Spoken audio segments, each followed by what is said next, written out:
session. Mr. Secretary, please call the roll. Esslinger. Brown. Beck. Black. Crawford. Mosley. Trent. You have established a quorum? Okay, so we have a pretty full docket this morning. We have 5 bills to hear today and 5 bills to exec out as well. I'm going to go ahead and go into executive session, take care of that business, and then we're going to proceed through our bills that we have for hearings. I move that we go into executive session. Do I have a second?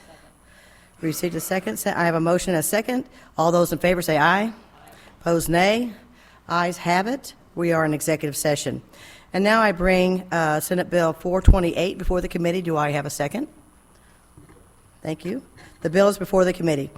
I move that we do pass Senate Bill 428. Do I have a second?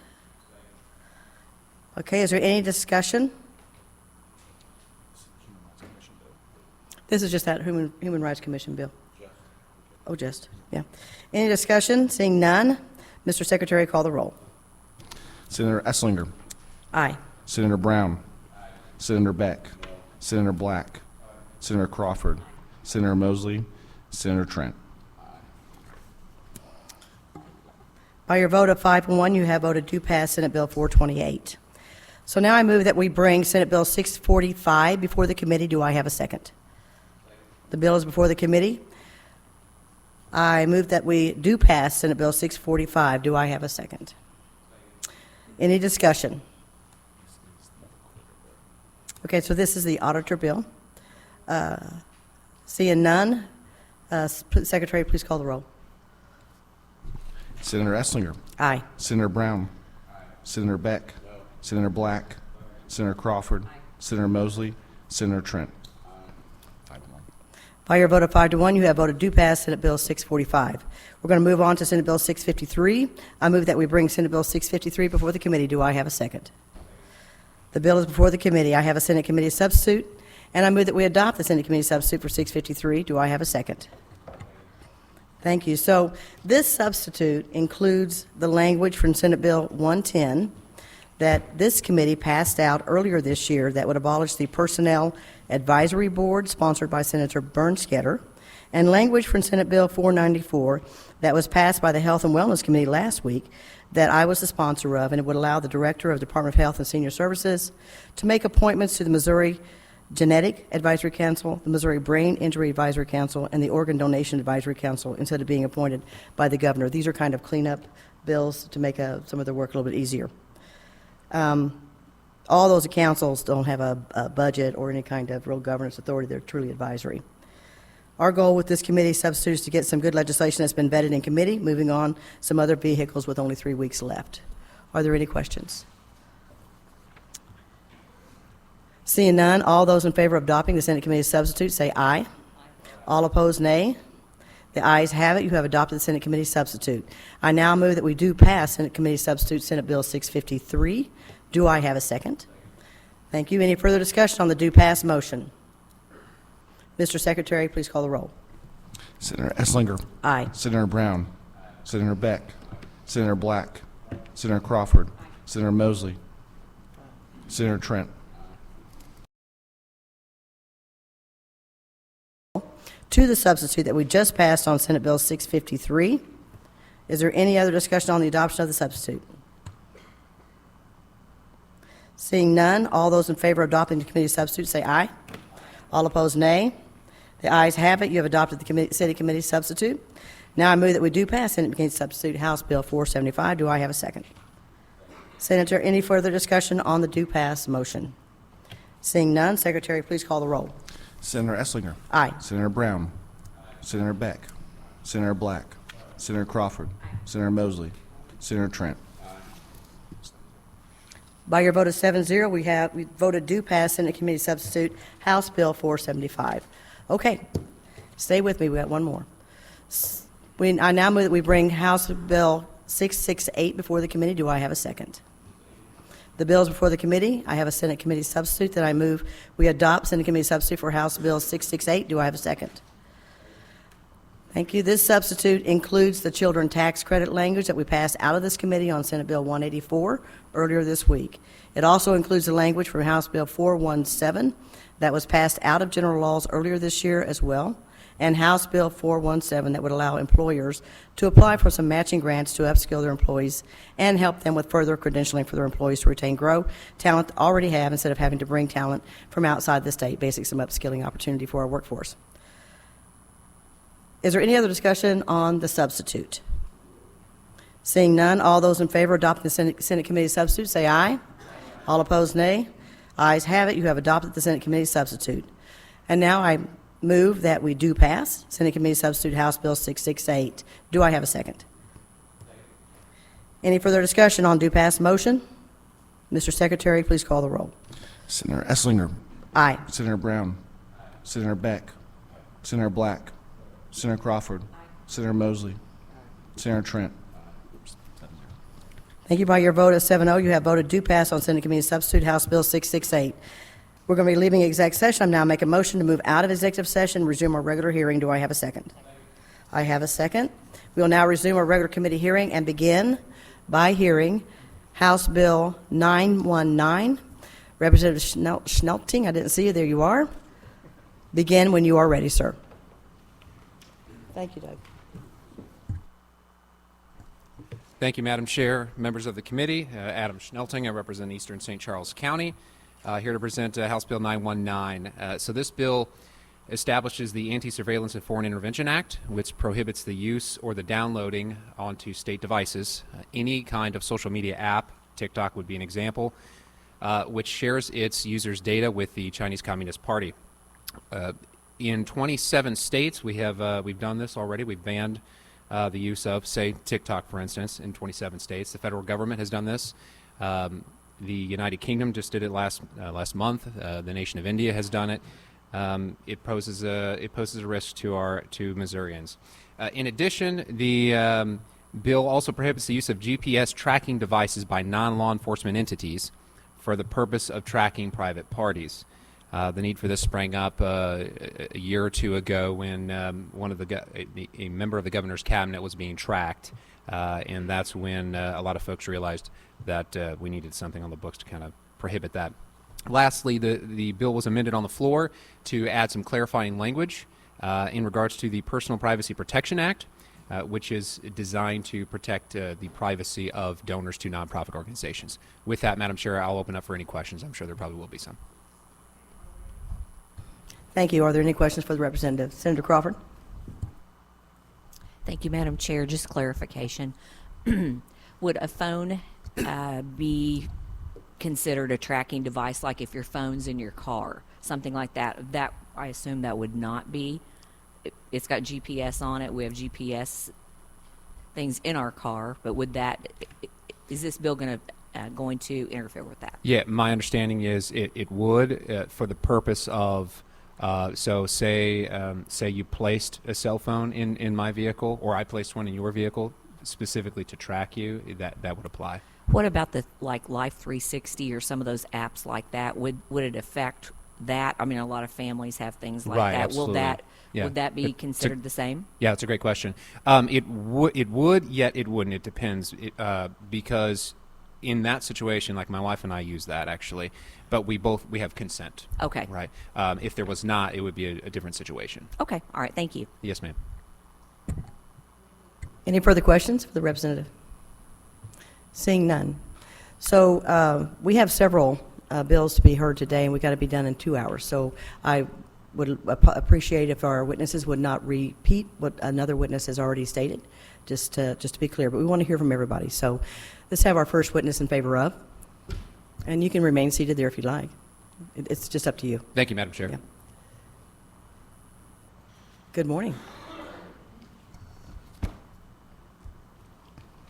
Morning, Madam Chair, Senators. Tom Dempsey, registered lobbyist for People United for Privacy, here to testify in support of the provision that was added on the floor related to the Personal Privacy Protection Act. The sponsors last year worked with departments where the departments had concerns that the bill went beyond its original intent. Despite those efforts, when it was passed into law as part of a larger bill, the Office of Administration cited that act as the reason that they needed to suspend the transparency portal. The language that is in the bill, along with a small adjustment that we provided to the sponsor of the bill and to the chair, would address OA's concerns and basically be a fix for them to allow that transparency portal to go back online. Okay. Any questions for this witness? Seeing none, thank you. Next up, in favor of. Good morning, Katie. Good morning, Katie Gamble here on behalf of the Kansas City Zoo in support of the same provisions that Tom was just speaking on regarding the updates to the Personal Privacy Protection Act. There were just some concerns about being able to post donors who want to be recognized, and so there's just some cleanup language in there to make sure that everything is good to go. All right, thank you. Next witness in favor of. I'm sorry, any questions for this witness? Seeing none. Next witness in favor of. Seeing none, we will now have witnesses in opposition to. Seeing none, for informational purposes only. Seeing none. Representative, you have any closing remarks? The bill was passed 152 to 0 in the House. Just appreciate the Senate's support. Thank you, Absolutely. Madam Chair. Thank you so members. much. Okay, so now we're going to hear House Bill 870, and we will now hear from Representative Shields. And Representative, you may begin whenever you're ready.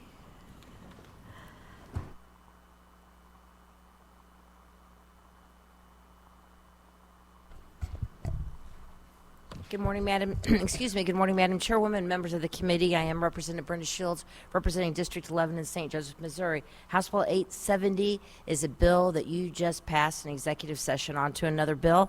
I am happy to discuss it further with you. I just want you to know that it is a solution to Missouri's workforce and child care crisis, and it creates 3 tax credits. But you know all about it, so I'll be happy to take any questions.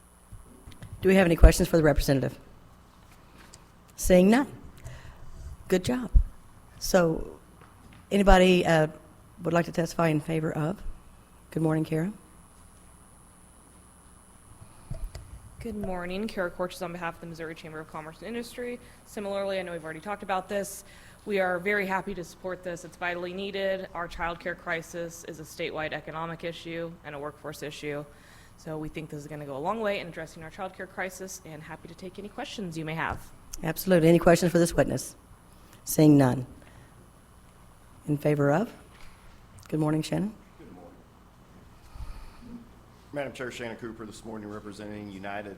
We, City of Kansas City and the Greater Kansas City Chamber of Commerce, we just want to go on record in support of this bill like we have all session long. Be happy to answer any questions. Absolutely. Thank you. Thank you. Any questions for this witness? Seeing none. Good morning, Sam. Thank you, Madam Chairman and members of the committee. Samuel Lee with Campaign Life Missouri to go on record in support of all of the provisions in House Bill 870, all 4 tax credits that are in here. You've heard 3 of the tax credits here before. Just want to highlight, and I've got written testimony which I'm not going to read, but you have that there and it's in your email inbox. The success tax credit, which is part of the bill, it's a tax credit for parents who are working, who are actively seeking work, and for their children who are 2 years or under, they would get a non-refundable tax credit of up to $1,800 for the expenses incurred for the care of that child. And then from 3 to 5 years old, it would be $12. Obviously, we know that for caring for children who are younger, they're just greater expenses.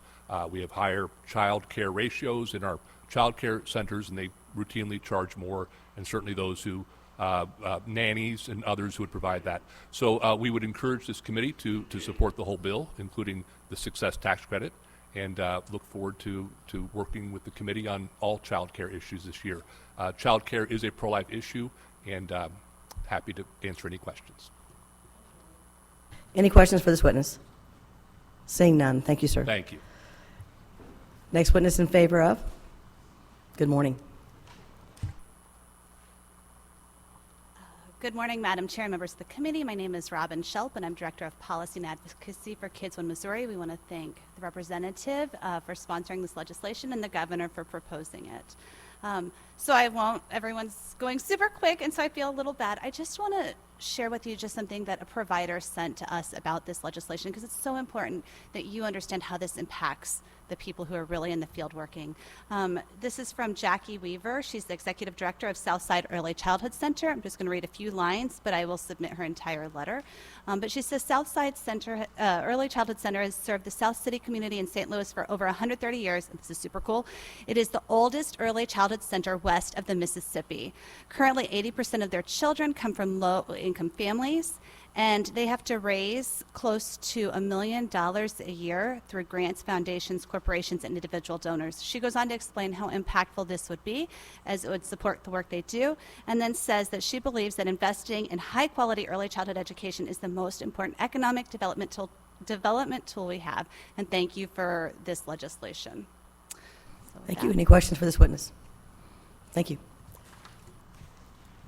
Good Madam morning. Chairman, David Oberfeld, on behalf of Associated Industries of Missouri, the Missouri Retailers Association, and the Missouri Grocers Association, we all support House Bill 870. Wonderful. Thank you. Any questions for this witness? Seeing none. Good morning. Chair, members of the committee, Jessica Petrie here on behalf of the Jewish Federation of St. Louis, BJC Healthcare, Cox Health, Goodwill of Western Missouri and Eastern Kansas, St. Louis County Children's Trust Fund, and the National Association of Social Workers Missouri chapter. Sorry for the long list, but clearly this is really important to employers across the state, so we appreciate it. Thank you. Absolutely. Thank you. Next witness. Oh, any questions? Seeing none. Next witness. Good morning, Katie Gamble here again on behalf of the Missouri State Alliance of YMCAs. Want to go on record in support of the legislation. Wonderful. Thank you. Any questions for this witness? Seeing none. Thank you.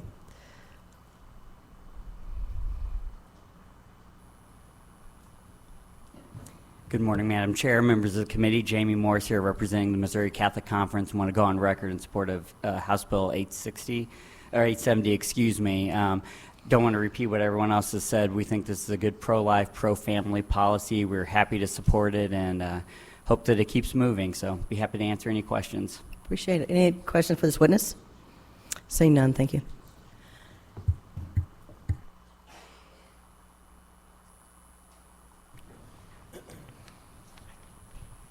Good morning, Madam Chair, members of the committee. Bill Anderson on behalf of the Missouri Hospital Association. We'd like to go on record in support of House Bill 870. Thank you. Any questions for this witness? Seeing none. Thank you, sir. Do we have any others that would like to testify in favor of? Do I have anyone here that would like to testify in opposition to? Anybody here to testify for informational purposes only? Senator Representative Shields, if you have any closing remarks. Thank you. All of you know that I'm pretty passionate about quality, reliable, affordable child care, and so it took a lot for me not to say very much this morning, so I appreciate it. This did have strong bipartisan support in the House, 133 to 20, and we sure appreciate your support, so thank you. Thank you. And that concludes the hearing on House Bill 870. We'll now go to House Bill 1162, and Representative Haden, begin when you're ready.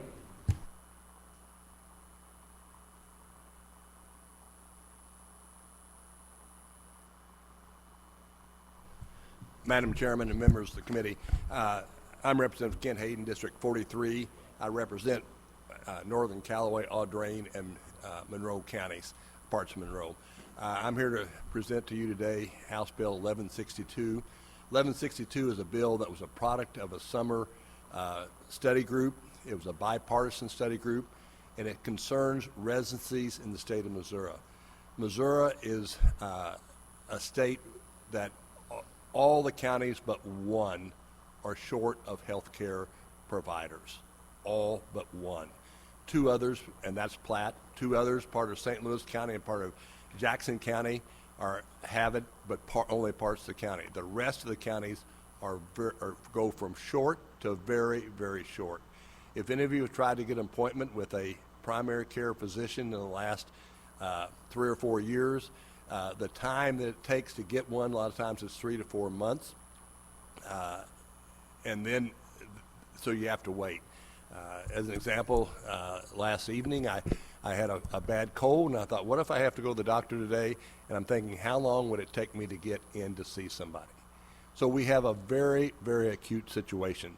The medical world, this committee was set up to figure out what can we do to improve health care or reduce health care costs. And this came out to be the primary thing that we could do in health care to help the citizens of the state of Missouri.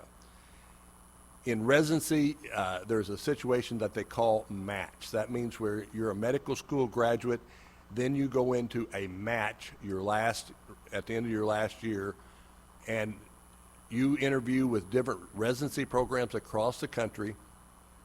They pick the ones they want, you pick the ones you want, and you have to match up. It's a chaotic time. If you ever had anybody in, I know Senator Crawford has a sister that's a medical doctor. It's a really difficult, chaotic, stressful time. Because if you don't match, then it's often the next year before you can reapply to match. And after 3 matches, you kind of go into a purgatory, to speak of. So the problems is that we have the number of residencies in this country that are offered do not match the number of medical students. As an example, in Missouri, we've had a 32% enrollment in the last 10 years of medical students, which is 4,555, which is third in the nation per capita. But we only have 3,144 residency spots to train the 4,555 medical students. So a third of our medical students have to go somewhere else to do residency. We're particularly short in primary care positions. That would be family practice, internal medicine, OBGYN, pediatrics, and psychiatry. Very, very, very short. Example, try to get a psych bed right now in the state of Missouri, and the waits are horrible. So what we're trying to do with this bill is increase the number of residencies available in the state of Missouri. And the problem that we have, all the residencies in the past, 20% are financed by somebody other than Medicare and Medicaid. But they have not increased, Medicare and Medicaid have not increased the number of residencies in the last 20 years. So what that creates is that we've created a stricture on the number of doctors we have. What this bill attempts to do is provide medical residencies, roughly 20 a year for 10 years, that would, in primary care, that would help alleviate our shortage in Missouri. Now, if you look in 10 years, would this create an excess? And the answer is no. We would still be about the same number short in 10 years as we are right now. But if we don't do this, we are drastically short. I currently live in a healthcare desert. We lost 2 hospitals in my district. So it's acutely aware of the problems. And people are dying. People are dying on this issue. This bill would affect every district in the state. It'd have a positive effect on every citizen in the state. And this bill had only 1 negative vote. 1 person voted against it through all the process in the House. And this is a bill that I think hopefully we can pass. If it has an emergency clause on it, if we can pass this and have it by the end of May, we could have our first residency class in position in July of the next year. And it's drastically needed, and all of us will benefit. Department of Health is working on the criteria what it take to application if it passes, so that we will be on a timeline that works. And I'd be glad to take any questions. All right, thank you. Are there any questions for our representative? Yes, Senator Mosley. So my question is, how would you determine who will get the grants? How would they determine who gets these grants? Who gets the residencies? That's the Department of Health has been working on a set of criteria that basically says that would, as an example, how many of your current residents stay in Missouri? How many of your current residents are from the state of Missouri originally? And all the criteria based on trying to retain people to stay in Missouri after they're out. Now, we originally looked at a procedure that we would tie the match process to the you had to stay in Missouri. Turns out you can't do that. You can't do anything to interfere with the match process. But the Department of Health would establish sets of criteria for who would get these residencies. And again, it's based upon highest need for those primary cares. But they would, in reality, they're probably going to go all over the state. There's 11 residency programs in the state of Missouri, and all have expressed interest in participating. Total cost when we have most of these are 3-year residencies, a few are 4. Total cost is about $7.5 million when we'd have all 3 classes at one time. Next year it'll be about 2.3, which is a question some people ask. Did that answer your question? Not really. So, when determining who's going to receive these residencies, how are you going to prevent discriminatory practices in that? How are you going to keep them from not allowing certain people to have these residencies? How do you prevent that only certain residencies would get, certain institutions would get them where they'd overload? Is that your question? No. I'm saying, how are you going to prevent discriminatory practices in this?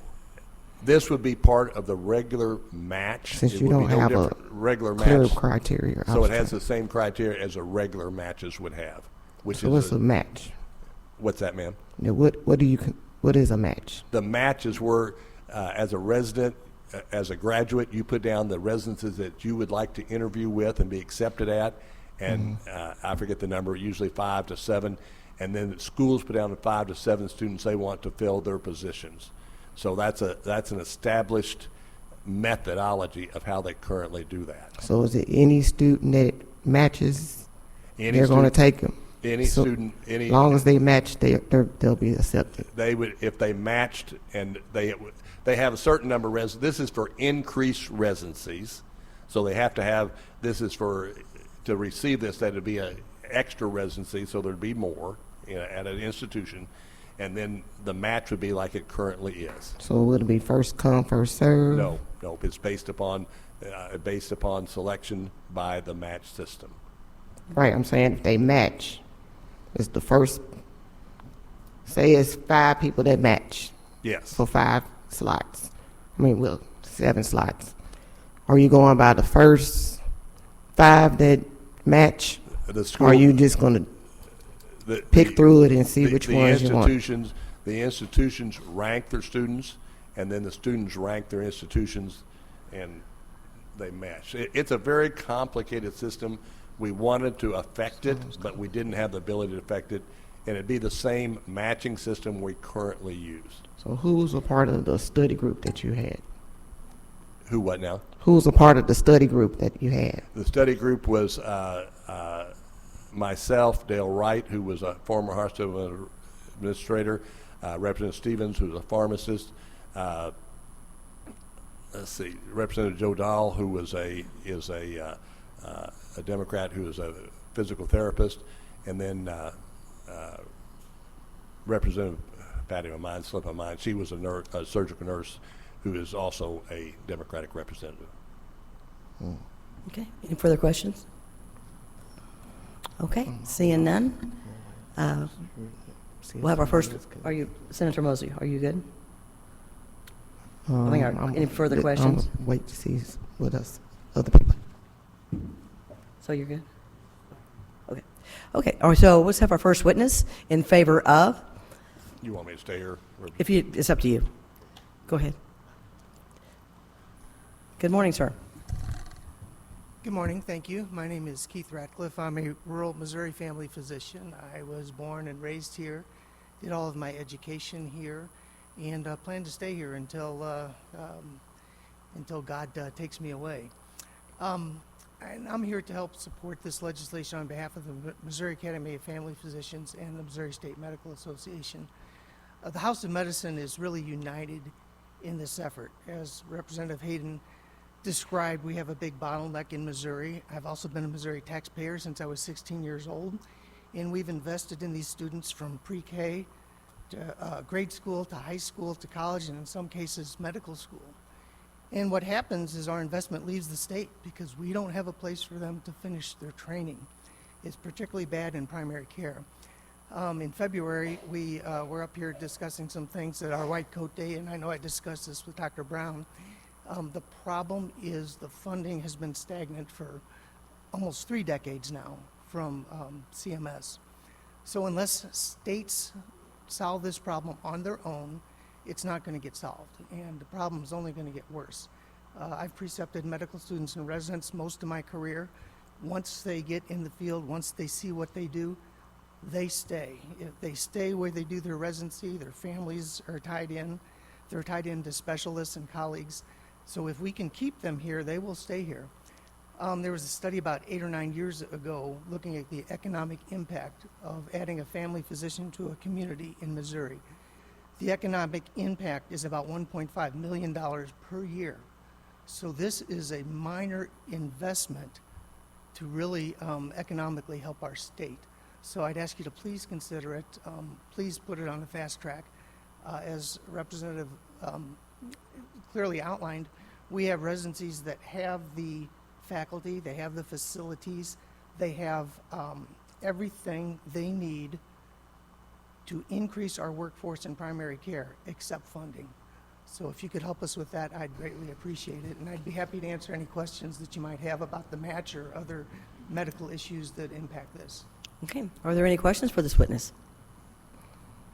Okay, seeing none. Thank you, sir. Thank you. Do we have our next up for testify in favor of? Good morning. Good morning, Madam Chair and members of the committee. I am Sarah Cole. I am a family physician. I am a residency program director at Mercy Hospital in St. Louis and also a member of the Missouri Academy of Family Physicians. I can affirm the facts and statistics that Representative Haden has already stated, and I will not repeat those. I will simply state one of the strokes of brilliance with this bill is it can be costly and time-consuming to create new residency programs in primary care and psychiatry. So the fact that this bill simply expands existing residencies within the current structure reduces the time needed to do so, as well as the cost associated with that. Other states have started doing this as well in the absence of increased federal funding for residency training, and it has been shown to help reduce their primary care gap in those states. And I'm happy to take any questions. Thank you. Are there any questions for this witness? Seeing none. Thank you. Next up. Be sure we leave a witness form.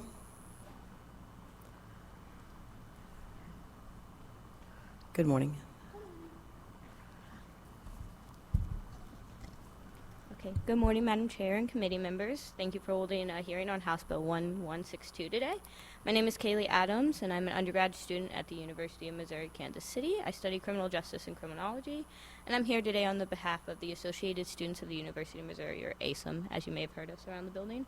We're a nonpartisan advocacy group that speaks for the 75,000 plus students of the University of Missouri system. So House Bill 1162 would have a large impact on the UM system students for a variety of reasons. In the most recent study of the University of Missouri system student body, 48% of our students have reported feeling somewhat or completely financially insecure. Additionally, 33% of students have considered taking a break from higher education or leaving higher education altogether due to the rising cost of higher education. Students in the medical field are no exception. Financial concerns contribute to the staggering medical school dropout rates, which are between 15.7% and 18.4%, as claimed by the Association of American Medical College. This only gets worse when our medical students don't know where they may be matched to. This bill would aid in easing the financial concern and encourage students to pursuing and finishing degrees in medicine. In Missouri, there are only 6 medical schools, 2 of which are in the UM system at the University of Missouri, Kansas City, and at Mizzou, both of which are in the top 100 medical schools in the nation. However, in 2022, UMKC and Mizzou medical students combined produced less than 300 medical graduates, far below what is needed to fill our state's demand for medical professionals.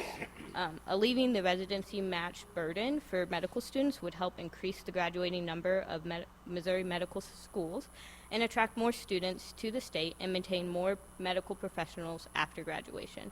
For this reason, ASUM stands in support of House Bill 1162. If you have any further questions about how this would impact the UM system, I would be happy to answer. Thank you. Are there any questions for this witness? Seeing none. Thank you, ma'am. Is we have any other additional testimony in favor of?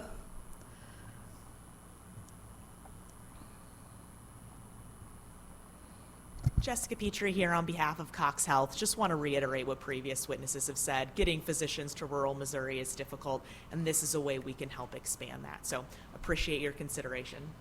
Thank you. Any questions for this witness? Seeing none. Thank you. Next witness.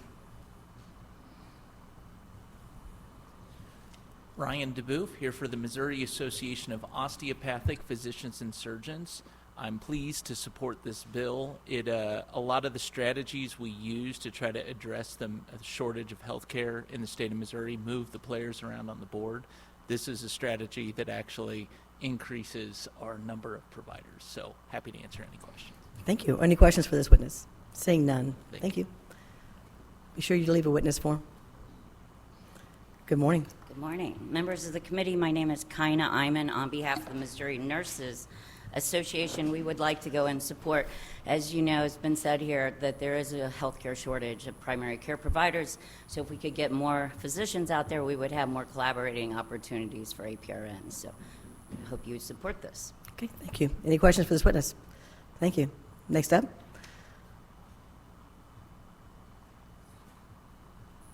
Good morning. My name is Rachel Lang, and I am a second-year family medicine resident here in Missouri.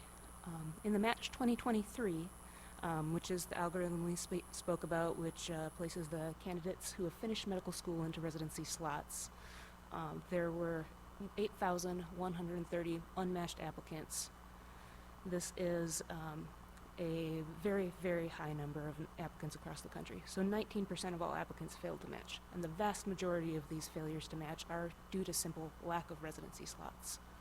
So 93% of residency slots filled, so as you can imagine, that 8,130 does not fill up that 7%. So these are very highly qualified and capable individuals who have proven that they have what it takes to go through medical school. They have proven that they have what it takes to be physicians. This is a need that desperately needs to be addressed, especially considering that it is exceptionally difficult to find a job without residency training. So myself and my co-residents strongly support this bill, and we would really appreciate having additional help fill in our primary care gaps. Thank you. Thank you. Any questions for this witness? Seeing none. Thank you, ma'am. Next up. Be sure did you leave a witness form, ma'am? Yes. Good morning. Good morning. Madam Chair, members of the committee, Bill Anderson again on behalf of the Missouri Hospital Association. I would like to go on record in support of House Bill 1162. Oftentimes, our hospitals are working to recruit physicians to our communities across the state, and we think this is a helpful tool to bring more people into the pipeline. So we appreciate Representative Haden's work on this. Sure. Absolutely. Thank you. Be sure to leave a form. And next up, or any questions? Next up. Seeing none. Do we have anyone who would like to testify in opposition to? Seeing none. Do we have any would like to testify for informational purposes only? Seeing none. Do you have any closing remarks, Representative? Yes. There are about 5 states that already have done this. A good example is Texas. We have 30% of our residents have to go somewhere else. Texas actually has excess residencies compared to medical students, so they draw from us. In answer, I thought about the questions about who all's, every race, color, creed, county. This is a broad spectrum success story. If we can do it from Missouri, we got the pieces in place. Please support this. I think it's a desperate need that we have, and it will save lives. Thank you. Thank you, sir. All right, that concludes the hearing on House Bill 1162, and now we're going to move on to Senate Bill 670. And Senator Arthur, begin when you are ready. Thank you very much for hearing Senate Bill 670. I will admit with a number like 670, I was a little worried we might not have the opportunity to hear the bill, but I'm really grateful that we get to take this one out for a spin. This creates a social work licensure compact, and you all should be pretty familiar with the concept of licensure compacts. It basically works, think of a driver's license. If you meet certain criteria in one state, then that license would be recognized in other states. So the purpose of this compact is to facilitate the interstate practice of licensed, regulated social workers with the goal of improving access to competent social work services. And as you can read in the legislation, it sets forth the requirements to be met in Missouri and for any state that wants to join the compact. A couple of things that are important to keep in mind. We've all know that Missouri is facing a shortage of mental health professionals, especially given the need for youth behavioral mental health services. And there are currently 15,000 social workers in Missouri working in a variety of settings, including 5,000 in healthcare, 7,000 in child, family, and school settings, and 2,000 in mental health and substance use. But the goal of this compact is to increase access to social work. And a couple of other things that are important to note: the licensure compact will enable social workers with bachelor's, master's, and clinical licenses to serve patients in every state that joins the compact, rather than going through the licensure process in the state that they want to practice. Missouri would continue to govern our continuing education requirements and the scope of practice for social workers. We could also, the state could take adverse action against social workers licensed in other states under the compact to revoke their ability to practice in the state if they do something untoward. It would enhance the mobility of social workers. It would improve access. It would improve the continuity of care, and it would also support relocating military spouses. I'll mention that this language was finalized in February, at the end of February, and so the first 7 states that pass the licensure compact will be able to serve on the governing body, and that's why we're interested in hopefully expediting this process and being one of the first states to get this approved. Thank you. All right, are there any questions for the Senator? Seeing none, do we have a witness that would like to testify in favor of?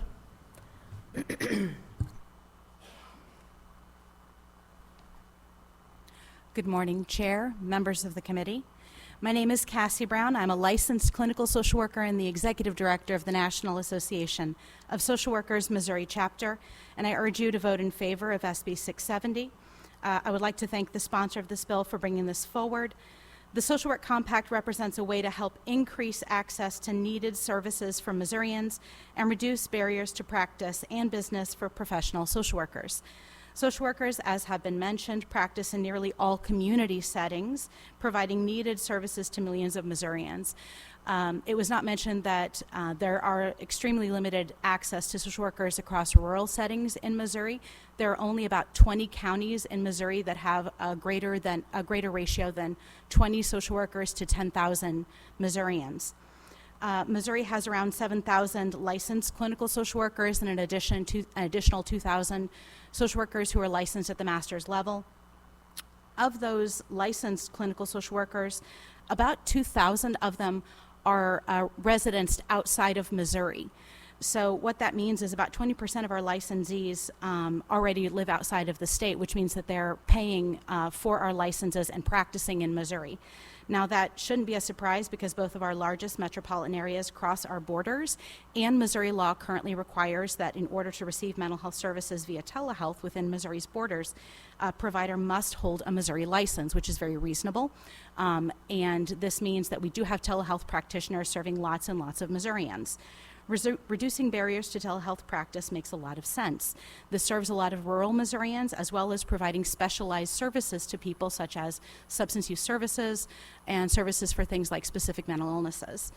As was mentioned, being an early adopter of the Social Work Compact gives Missouri an early seat at the table at the Compact Commission, providing us a pretty good positioning for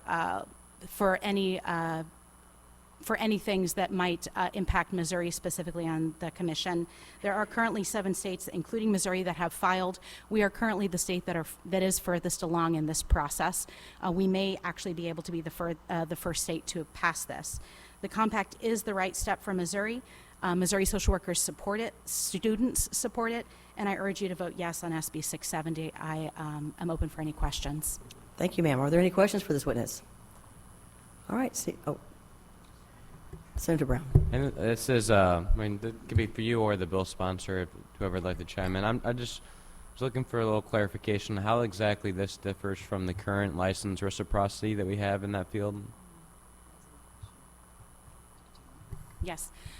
So at this time, license reciprocity requires that each individual who wants to license in multiple states has to apply for licensure, meet the licensure requirements for each state, and pay separately for each license. Now, what that means is Missouri is bordered by 8 states. If I were to want to practice in 8 states surrounding Missouri, I would have to pay about $1,600 in order to apply for separate licenses. If I were to live outside in Kansas, I would have to pay $250 to pay for a Kansas license and an additional fee to pay for a Missouri license. I would have to pay separate amounts each year to meet requirements for continuing education to practice in each state. This would require me, in order to practice in a home state, so to residence in wherever I lived, I would have to meet the continuing education requirements only for that home state, only for the home state. So I would not be duplicative in terms of my continuing education requirements. Now, that does not mean that whoever practices would not be subject to the Missouri laws for practice. It just means they would not have to duplicate the fees and the continuing education requirements. But any violation of Missouri's practice laws would be subject to Missouri's Missouri statutes. Well, I think that all sounds pretty good to me. What about for states that might not be part of the compact, but that would have previously had license reciprocity? Would they still have reciprocity, or would this supersede that or eliminate that in any way? No. If, for instance, I hold licensure in Kentucky and Missouri, if Missouri were to adopt the compact and Kentucky was not, I would be able to practice within any compact state. I would still have to pay separately for my Kentucky licensure. So it would not get rid of my Kentucky licensure, but it would not give me the benefits of a compact license in any non-compact state. It would be my choice to maintain reciprocity with that state. There is an exemption as part of this, I think it's kind of special sauce, additional language that goes along with this law that means that it is not in direct conflict with Missouri's current reciprocity language. Thank you very much. Any further questions for this witness? Seeing none. Thank you, ma'am. Next up, in favor of, testify in favor of.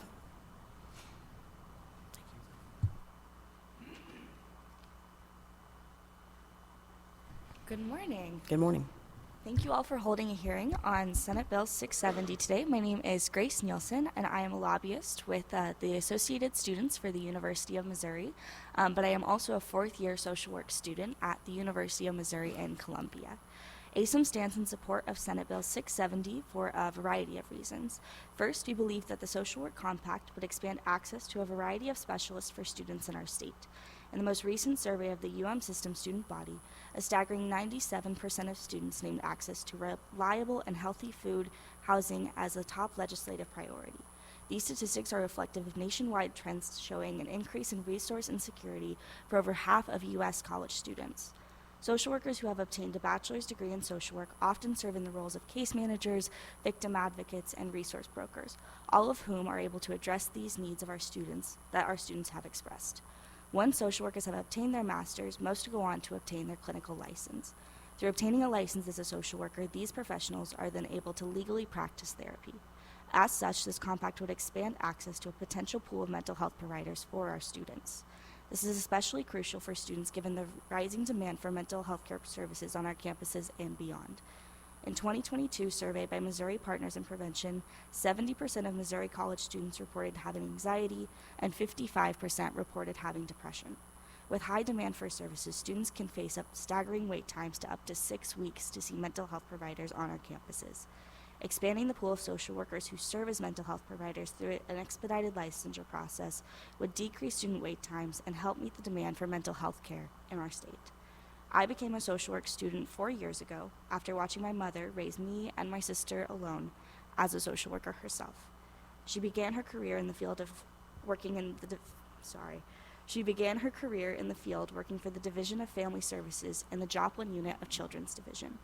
Once my sister and I got older, she realized her passions within social work evolved, and to pursue those new passions, she needed her master's. For 4 years, she would take night classes, take off work to fulfill her practicum requirements, and then come home and raise 2 kids. After obtaining her license, she worked in private practice as a therapist for 5 years, and today she is a specialized PTSD therapist for combat veterans at the Veterans Affairs Office in Joplin, and serves police departments all across our state doing their crisis counseling, in honor of my late father who passed in the line of duty almost 20 years ago. She did all of this as a social worker. She was willing to pursue a rigorous degree, all while raising kids, because of her commitment to the betterment of people. She is just one example of the passion, commitment, and pure dedication that social workers have and need to fulfill their roles. While not widely recognized for their contributions, social workers are consistently in their communities, fighting for those on the ground floor, serving others in need. Missouri would benefit greatly by expanding the state's access to these professionals. I graduate in 3 weeks with my bachelor's in social work, and am more than proud to join this community of changemakers. We respectfully ask the committee's support in expanding access to the vast scope of care social workers can provide by passing SB670. If you all have any questions, I would be happy to answer them. Thank you. Are there any questions for this witness? Thank you for your testimony. Any additional testimony in favor of? Do we have anyone in opposition to? Do we have anyone for informational purposes only? Okay, so that concludes the hearing. Are there any closing remarks, Senator Arthur? Just thank you very much. Thank you. Thank you. Okay, now we're going to move on to Senator Roberts. We have Senate Bill 270. So, Senator Roberts, you may begin when you're ready.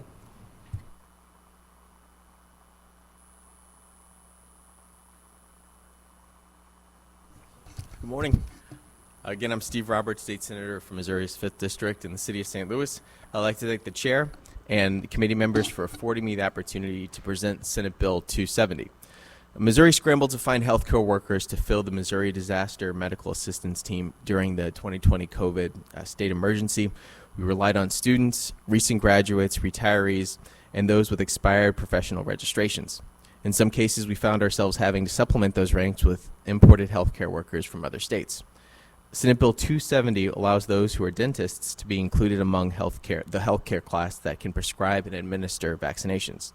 A dentist would be authorized to prescribe and administer a vaccine to a person for whom the dentist has a patient relationship, as well as when the governor deploys that dentist during a state emergency, such as the mobile healthcare stations we all experienced during the pandemic. Prior to the authorization, a dentist would complete training courses on the proper storage and administration of vaccines, as well as adverse effects provided by appropriate federal or state entities recognized by the medical board. The bill simply expands healthcare access. I think it'd be a great way to prepare for anything that might come next. Thank you, and I'd be glad to answer any questions. Thank you, Senator. Are there any questions for the Senator? Seeing none. We'll have our first witness and provide testimony in favor of. Good morning, sir. Madam Chair and members of the committee, good morning. My name is Dwight McLeod. I'm here to represent A.T. Still University and A.T. Still University Missouri School of Dentistry and Oral Health, where I serve as Dean. Dentists complete a solid and rigorous educational program. We're members of the healthcare team. We take thorough medical histories, we monitor vital signs and manage emergencies, and we engage in advanced non-surgical and surgical treatment. Dentists are doctors of the oral cavity. Dentists treat their patients, not just the mouth, and we care about their well-being and overall health. Dentists are experts at administering injections. In the state of Missouri right now, we have thousands of injections being administered by dentists to control oral diseases and improve health and outcomes. Dentists undergo 8-year rigorous training, and compared to a pharmacy tech or medical assistant who typically gives vaccines or flu shots or whatever other shots in a dental office, in a medical office or a medical facility. If you can trust a person with a few weeks of training or a few months of training, why not a dentist with over 8 years of training and sometimes more? Expanding the practice scope of dentistry makes sense, and it creates an opportunity for dentists to be able to prescribe and administer vaccines to their patient that can help reduce the prevalence of HPV throat and mouth cancer. Dentists should be able to provide their patient the option. Denying dentists that choice is not giving the patient the options that they need to help improve their health. There are many patients in the state of Missouri who will only see a dentist and not necessarily a medical provider, and there's a gap in the healthcare system, and dentists can make a big difference in assuring that these patients receive the vaccine. In addition to that, dentists work really well with other medical providers to improve treatment outcomes, cardiologists, OBGYN, peds, nurses, and pharmacists to make sure that we contribute as a member of the healthcare team. HPV vaccine and administration and prescribing is not just about health or wealth. It's about saving lives. It's about access to care. It's about disadvantaged populations, whether they're in rural or urban underserved areas, and they too deserve equity in the healthcare system. There are about 4,000 dentists in the state of Missouri, and this can make a significant difference in the workforce. The American Dental Association endorses dentists administering vaccine, and dentists are really well trained and qualified, and there is no professional reason why we should not administer and prescribe vaccines, despite any testimonies against this bill that you may hear this morning. Thank you. And I'll entertain any questions. Thank you, sir. Are there any questions for this witness? Seeing none, thank you for your testimony. Thank you. Next witness and testify in favor of. Good morning. Good morning. I'm Gary Harbison. I'm the Executive Director of the Missouri Coalition for Oral Health. We want to go on record of supporting this bill. You should understand who we are. We're a broad-based nonprofit, so yes, we have dental professionals as part of our organization, but also community members and organizations with a broader interest in health and oral health. The only other thing I would add, Dr. McLeod did a great job. I tend to look at this from the perspective of a consumer, and it's a convenience. If I could get a vaccine, if I choose to get one during a dental visit instead of waiting to go to another visit. And also, I'm quite confident that someone that can successfully inject my gums can put a shot in my arm. I don't have any concerns about their ability to do that. Thank you very much. Thank you, sir. Are there any questions for this witness? All right, seeing none. Our next witness, please. Sir, make sure that you leave a witness form. Make sure that you leave it, okay.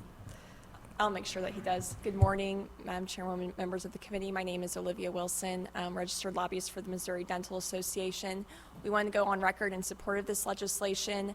This has been filed for 2 or 3 years now, and I think it really came about during the age of COVID when we were having a shortage of those that could be giving these injections. This bill only allows for dentists to give vaccines in a declared state of emergency or vaccines that are related to the oral cavity. We continue to support this legislation as long as dentists are not required to give any vaccines and as long as they go through a proper training as recommended by the Missouri Dental Board. With that, I would be happy to take any questions. Okay, are there any questions for this witness? Seeing none. Thank you, ma'am. Thank you. Next witness? In favor of, and our next witness would be in opposition to. Seeing one.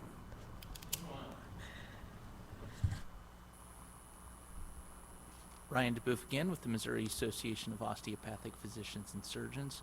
We are loosely, I would say, opposed to this bill, amenable to the idea of during states of emergency, some concerns that the bill isn't tight enough on when vaccines would be allowed outside of that context.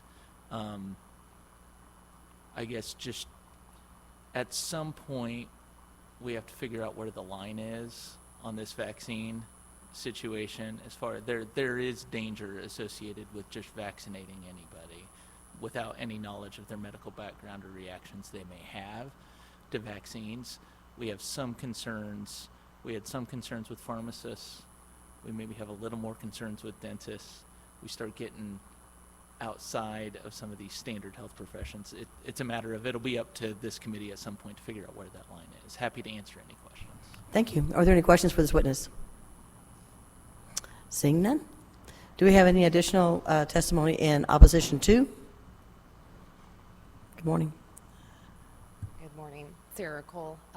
On behalf of the Missouri Academy of Family Physicians, I will borrow my peers' words back there and say conflicted about this. So as someone who spends her days training medical students and residents on health promotion, including vaccine counseling, vaccine administration, and management of adverse reactions, I'm really excited that we are talking about strategies to reduce barriers to vaccines. As somebody who treats children in her office and as a mother, I would point out that the medical history, when we're talking about some of these vaccines that affect oral health, also relate to sexual history. And some of these vaccines can be offered to children as young as the age of 9 years old. My own children had a sensitive conversation with their family physician at the age of 11 about these vaccines. As you can imagine, their level of discomfort having that conversation with somebody who had been caring for them for 11 years was challenged, even with the sensitive nature of the conversation. And so as we're talking about the training that should happen in anticipation of providing these vaccines, I would say maybe we should consider some training around that. I don't know that my children would have been comfortable having that same conversation with their dentist. Okay. Are there any questions for this witness? Thank you, ma'am. Seeing none. Thank you. Do we have any additional testimony in opposition to? Seeing none, do we have anyone who would testify for informational purposes only? Seeing none, Senator, would you like some closing remarks? Thank you for your time. Thank you, and that concludes the hearing on Senate Bill 270. And so with no further business coming before the committee, I make a motion to adjourn. Do I have a second? Second. I have a second. We are adjourned. 5 bills in 1 hour.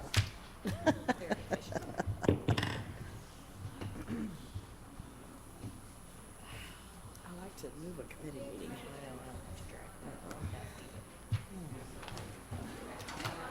We were making good time until we got to yeah, and that's Ken. He's just a doc. I mean, how can you push Ken Haden along? You know.